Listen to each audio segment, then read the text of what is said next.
Oh, we're jumping back on the horse. We're on the bike. We're doing whatever we need to do because this is a daily preview streaming show. We're going to do hundreds of them. Well, maybe not quite hundreds of them, but enough to get you through to the end of the season. This is the first one, Michael Bolton. Thanks, Josh. It's Michael Bolton here, and it's time for another episode of the Locked On Fantasy Basketball Podcast. Let's get to it. Let's get to it, indeed.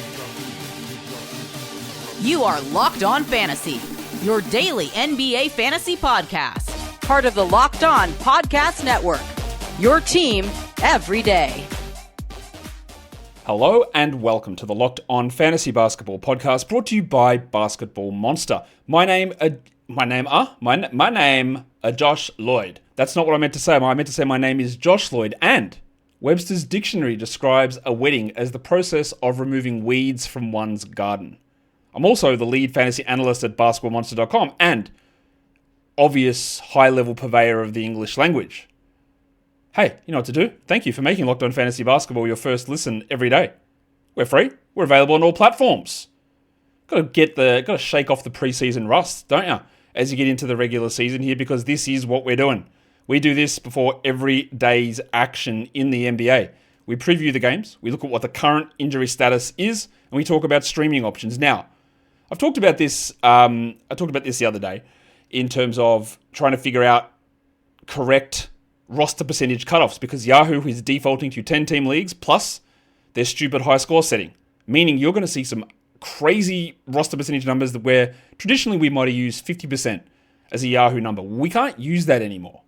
So I'm going to be tinkering with these numbers as we go, and I always want your feedback. If you're in a 10-team points league, if you're in a 12-team league, a 12-team category league, when I go through the names and talk about who is available and who could be streamable, I do want feedback. So not available in mine, I'm in a standard 12, I'm in a standard 10, and he is available or he's not. Just so I've got an idea, but I want to try and make sure we're covering enough options. And what makes all of these shows very difficult is that those numbers that get chucked out there aren't really relevant to a lot of people. And I'm trying to make it so it is relevant. This is the Daily Lookahead show, the daily preview show, as we look to streaming options and what we just need to watch for across the action. And I do want to start by just giving you a bit of an overview of the day. So what are the key three things that we're going to pay attention to throughout this show? What are the three big things that we want to watch, the big takeaways? One is the Rockets. They're going to be running the big boy lineup. We want to watch that. Steven Adams is going to start and Reed Shepherd is not. But we predicted this. We thought that would happen. That's one thing to watch. The Lakers will not have LeBron James. So how does it all look? And then we know in Oklahoma City, Jalen Williams, again, as we expected, will not play. And I think he'll be out for a little bit of time here. We're also going to come back and touch on big streaming options for the day. And one of the best streams of the day is going to be Alex Caruso. He's available everywhere. There's only 4 games on. The Thunder have a great schedule.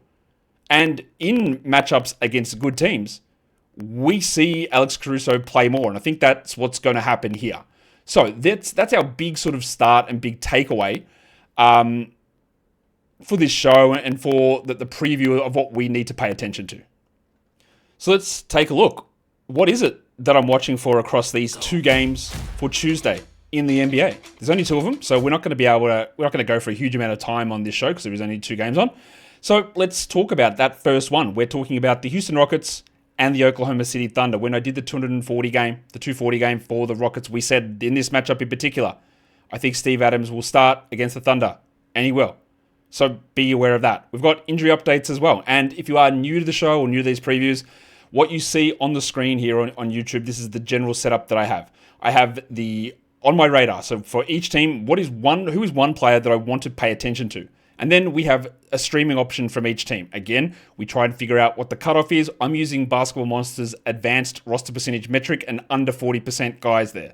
One from each team, who is a good stream option. We've got down the bottom, the schedule for this team for the week. And up the top, we've got an injury report as well as the FanDuel line in the middle. So, the Thunder are 7-point favorites here. Dorian Finney-Smith is out. Jayshawn Tate, the Wild Thing, is out for the Rockets. For the Thunder, the Bronco, Jalen Williams is out for ring night. Isaiah Joe is also out. The testicle legend, Nikola Topic, is on the sidelines, and Kenrich Williams is also out. So quite a few significant pieces, 2 rotation pieces at least for the Thunder and 1 for the Rockets. in terms of the schedule for this week, the Rockets play Tuesday and then they play on a 12-game Friday, whereas the Thunder, as we detailed in the Week 1 preview show, they have that really strong Tuesday, Thursday, Saturday. All low-volume days, all streamable, so we are really heavily focusing on Thunder players for this week. So what am I watching for? On the Rockets, Reed Sheppard. He's not starting, but what we want to see is in a matchup like this where he does not start, and he will start some games. He's been great in preseason. But does he play 20 minutes? Does he play 25 minutes? Does he play 30 minutes? Does he does he do? How do they use him? If you drafted Reed Sheppard and you see the announcement come out that Steven Adams is starting, do not do anything stupid. Do not drop Reed Sheppard. I do not, and look, if we see it and Adams starts 7 games in a row and he plays 20 minutes, then yeah, see you later. But this is what we expected. We expected Steven Adams to start in this game. If you drafted him and listened to me and watched me draft him, we did that with the expectation that Adams would start some games. That's why I didn't like going as high as 70s for Reed Sheppard in some spots where I saw him ranked. It doesn't make sense. So we want to see what they do with him. On the Thunder side of things, I do believe that the Hong Kong mattress, Cason Wallace, will start. Jalen Williams is out. It'll be Wallace and Dort and Shea and the 2 big blokes, Hartenstein and Chet. I guess that's what they'll do. I think that Cason will start. But they still have other guys.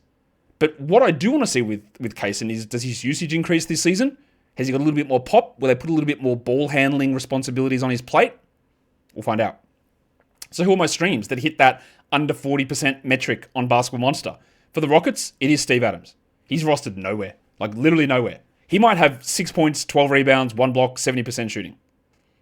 Could very easily do that. We are dealing with a limited sample of available options, but Adams is the Rockets guy.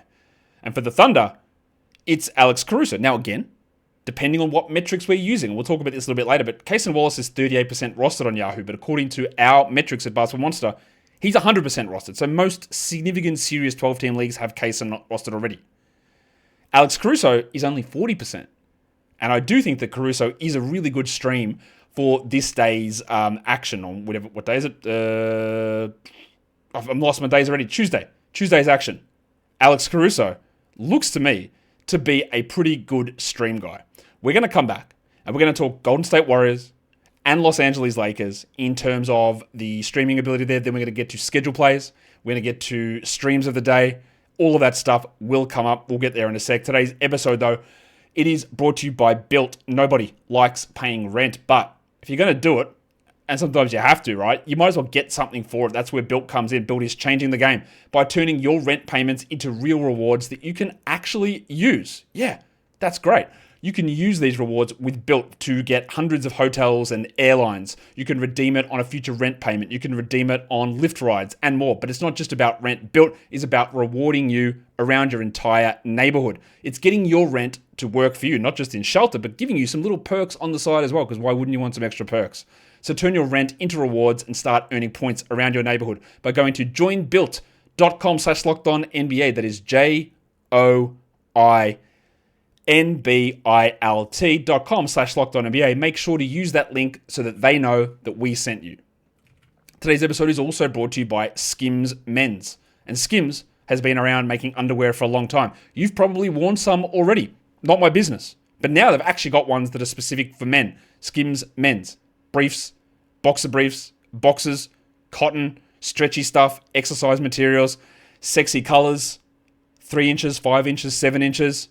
When you look down into your pants, you want to make sure that you have got the most comfortable 7-inch underwear that you can find. And that's where Skims comes in. People are going to be talking about it all the time. Man, look at that guy's butt. He must be wearing Skims. It's really shaping.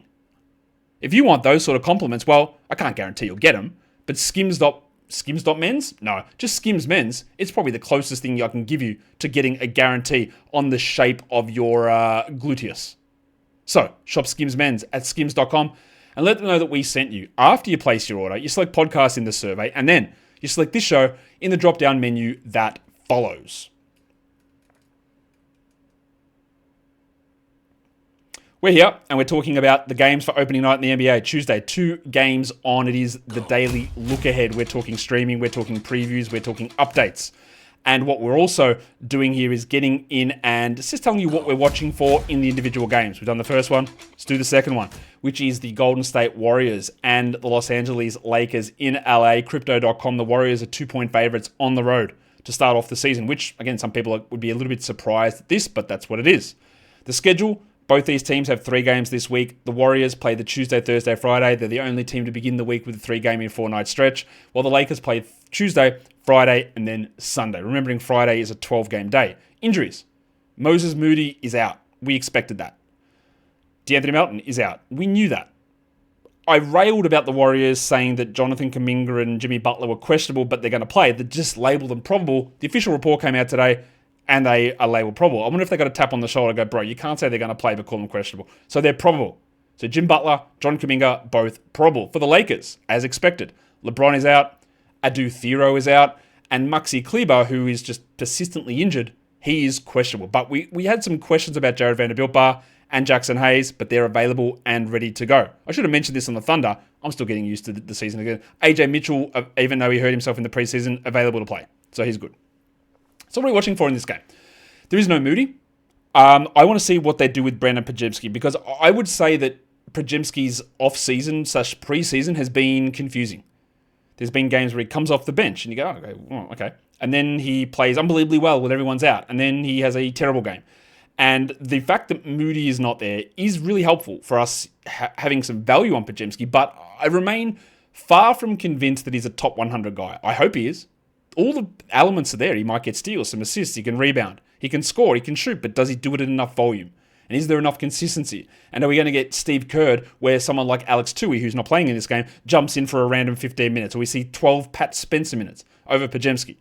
So while Podziemski should be rostered, I am very cautious to see exactly what happens. And again, there are 2 guys out that play his position in Moody and Melton. So when they come back, is Pods a 27-minute guy, or can he actually establish himself as a big breakout guy? For the Lakers, I want to watch DeAndre Ayton. Now, he's rostered everywhere. We felt pretty good about getting him in the 60s and 70s of drafts, and we hope that sticks. But what if he's shocking again? What if he never draws a free throw, never contests a shot? He clogs the lane and takes mid-ranges. Or what if there's a new lease on life? Do they play small, though, and keep him at 27 minutes? Does he play 32? There's a lot of things to answer about DeAndre Ayton for this upcoming season. For the streams, I already talked about the thresholds I'm using. Buddy Hield sits available in a lot of spots. Now, do I like Buddy Hield? You know the answer to that is very clearly no. But they play Tuesday, Thursday. And Hield is going to be in the rotation, especially while 2 players in his position are out. And there might be something there. And then for the Lakers, well, they are going to allegedly, according to JJ Redick, start Gabe Vincent. But I still think that Marcus Smart is probably a better overall fantasy option. Now, Smart, very clearly, could just be washed. In fact, I think he probably is. But his ability to maybe get 2 steals and 4 assists, whereas Vincent might have 10 points and 2 threes, I think I prefer Smart's contributions there over Gabe, even though Gabe is likely to Smart start. And even if Gabe Vincent does start, which again is what we're expecting, is he starting and playing 30 minutes? Or does he play 24 or 25? And Smart plays 23 and 24. And then there's Rui, then there's Laravia, then there's... Look, I think it's an idiotic move from Redick, to be honest, to start Vincent. I think he should be starting Laravia. But we're going to find out, aren't we, how that works out. So there is a lot of things to pay attention to during this game that I think are going to be pretty important for us from a fantasy perspective. Let's take a look at some of the upcoming little schedule tweaks and value plays that we can make based on the upcoming NBA schedule. We like to call this part, there's the 2-for-1s, we do the 5s and 2s, there's the chunks. All of this stuff is coming up. And this is normally the period as well where we look at back-to-backs, but there aren't any back-to-backs around. So let's look at 2-for-1. So what do I mean by a 2-for-1? It means using 1 waiver move and getting 2 games.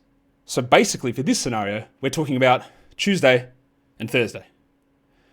These are 6 names that I'm using a 40% Yahoo roster number as the cutoff. So it should be applicable to a lot of leagues. But what I want you to do, I've got a little task for everybody watching this or listening to this. I want you to check your league. I want you to check your league because I'm very curious about this. It's a nice little bellwether. Is Cason Wallace rostered? So can you, if you could, drop a comment in the comments section of the show, not the live chat in the premiere because that disappears. Put it in the comments of the show. Cason Wallace rostered, yes, no. and then tell me the size of your league. Tell me the size. Tell me the size of your league and whether Cason Wallace is rostered. That's what I want to know. Because they play Tuesday, Thursday. It's the Warriors and the Warriors and the Thunder play Tuesday, Thursday, and he is an under 40% rostered guy that we have to have. The other guys to look at here, Aaron Wiggins, Al Horford, Golden State's likely starting center, Alex Caruso, the Rabbit Hunter, Budrick Hield, and Luguentz Dort. They are 6 names that you can get Tuesday and Thursday action from. Again, remember this.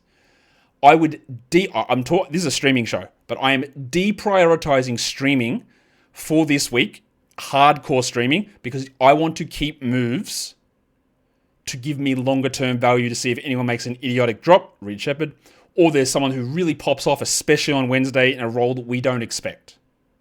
So while we can maximize, and this is where the 2-for-1s come in, because you are getting 2 games for 1 ad and saving your other ads for the stupidities that arise. Just don't be like, we got to go hard and stream 2. Well, I've got 4 moves. I can do 2 roster spots this week. I would not advise doing that for this upcoming week, because this is where you make those key adjustments. If you want to get chunky with me, and who wouldn't, let's talk about the chunks. So what is the chunks? It's who's got, in the next 5 days, who's got usable games in big quantities. And realistically, we know the teams we're talking about here. The Thunder are the team with 3 quality games over this period. So we're talking Cason Wallace. We're talking Aaron Wiggins. We're talking Alex Caruso and Lou Dort. But a couple of Pacers guys do pop up. Now, they have 3 quality games for the week, but they also have, they don't play until Thursday. They play Thursday, Saturday, Sunday. So Aaron Nesmith is available. And you got Isaiah Jackson as well. Now, the Jackson one is a little, for the next 5 days, which is Tuesday, Saturday, it's a little nebulous. Nebulous, sort of. He will probably play 22, 23 minutes on Thursday, and he'll probably play that on Saturday, and then sit on Sunday. But they could decide that Jackson sits on Saturday. So you might decide you're going to stream in Isaiah Jackson for this chunky value. And then between Tuesday to Saturday, he plays once, which is terrible value. I'm putting the name there just because he could play 2 games on low volume days with sizable numbers. But he also might play on Thursday and Sunday, and that's it. So just be aware and cautious. We're going to come back and we're going to do streams of the day. We're going to just give you the best streaming options that I think are out there. We'll get there in a sec. Today's episode, though, it is brought to you by the big fellas over at Mint Mobile. If you're still overpaying for wireless, stop it. You're dumb. It's time to say yes to saying no. At Mint Mobile, their favorite word is no. No contracts, no monthly bills, no overages, no hidden fees, no BS. I said yes to making the switch. Did I? Well, I said yes to you guys, especially when I was over there. I did use Mint Mobile over in July. You get that premium wireless for just $15 a month. Mint makes it simple. All plans come with high-speed data, unlimited talk and text delivered on the nation's largest 5G network. You can even bring your own phone and keep your same number and contacts as well. So if you are ready to say yes to saying no, make the switch to mintmobile.com/LockedOnNBA. That is mintmobile.com/LockedOnNBA. Upfront payment of $45 required, equivalent to $15 a month. Limited time new customer offer for 3 months only. Speeds may slow above 35 gigabytes on unlimited plan. Taxes and fees extra. See Mint Mobile for details. We're doing streaming. We're doing streams of the day, so we might as well just get in there and talk about that. Again, we use certain cutoffs for certain league sizes, and we are going to adjust this as more information comes in. But I think these are reasonable approximations of availabilities. But that's why I want the data. For a 10-team league, I like Alex Caruso as the stream of the day. He's basically should be available in most spots. Most. At least 10 and 12s. I think for a 12, and the way to read this stream of the day list, right? I've got my cutoffs here. For a 10-team league, we're doing I think it's 55% advanced roster number or below.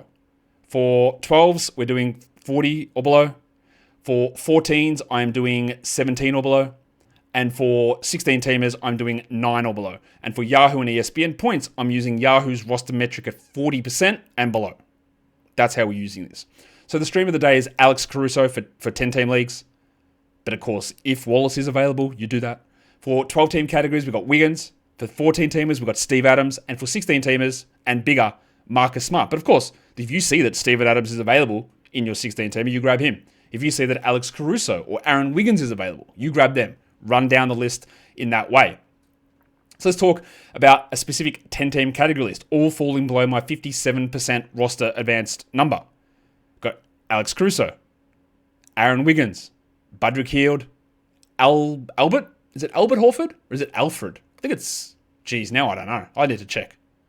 It's Alfred Horford. And then Luguentz Dort. That's your 10-team category streaming list. For 12-teamers, we're going 40% or below. So any of those 5 names that I've mentioned already, absolutely stream them in 12s. And now we get to the next grouping. Steve Adams, Marcus Smart, Gary Payton, Jake LaRavia, and Jared Vanderbilt, all with some marginal appeal for 12-team categories. For deeper leagues, we're going 17% or below. AJ Mitchell. I hope that with no Joe and no Jalen Williams, we get quite a bit out of him. You've got the other Jalen Williams, the pig. I think we'll get the backup minutes with Kenrich out and with Hartenstein and Chet Holmgren likely starting. Now, we know that we're going to be really focused on Pig Williams this season when we get into scenarios where the Thunder rest guys, because he had multiple triple-doubles last season. I've got Jackson Hayes there as DeAndre Ayton's primary backup. I've got Gabe Vincent, who's just not a particularly good category league player, even though he should start. And the other one there is Josh Okogie, which I don't feel great about, but we've only got 4 teams playing, so, you never know, do ya? All right, let's take a look at some points league streaming, but I wanted to start by just focusing on a guy again who is a major focus of this show, and that is Cason Wallace. He's only 31% rostered on Yahoo. I project him about 26 fantasy points. I projected he starts, and I've got him projected at 15% usage for the game against the Rockets on Tuesday. And that, hopefully, is pretty intriguing. So if I'm using the 40% Yahoo roster cutoff for my Yahoo points streaming options, well, Cason sits at the top there. And, the Hong Kong mattress just should be on a roster. Jabari Smith is also under 40% rostered. Okay. Aaron Wiggins. John Kuminga is under 40%. Now, I don't think I would bother with Kuminga in category leagues, but in points leagues, I probably would, although I'm a little worried how they use him. And then you've got Buddy Hield there as well. Now, for ESPN, their roster percentage metrics are even more jacked up than Yahoo's. Yahoo's are bad.